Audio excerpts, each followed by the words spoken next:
Here, in flickering torchlight, the first artists of our species pressed their hands against the rock, eternal signatures of human presence. These are not mere markings, they are the birth of symbolic art, the original 40,000-year-old Picasso. The hand stencils of Sulawesi, some dating back 43,900 years, are more than personal imprints. They are the first visual record of human history. Nearby the iconic hand stencils, a hunting scene unfolds in ochre. Wild pigs and dwarf buffalo, their forms dynamic, their muscles tensed as if frozen mid-charge. 700 kilometers away in Borneo's Lubang Jereji Saleh cave, a magnificent ochre-red bull gazes out from the rock, its outline fluid and confident. The precision of the stroke speaks of an artist who did not just see the beast but understood it. These visionary artists transformed the cave walls themselves into living canvases, using natural contours and bulges in the rock to give their animal figures startling dimensionality, making the beasts appear to move and breathe in the flickering torchlight.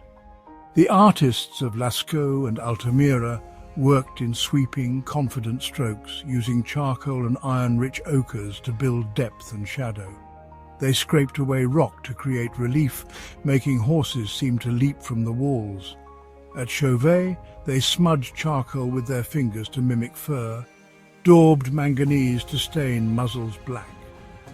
In Sulawesi and Borneo, the techniques were no less sophisticated but different. The hand stencils, created by pressing a palm to the rock and blowing pigment through a reed, required not just skill, but intent. The artists mixed ochre with binders, chewed plants to make brushes, used the cave's contours to give their beasts dimension. The parallels are uncanny. In both Europe and Southeast Asia, art was not just decoration, it was expression.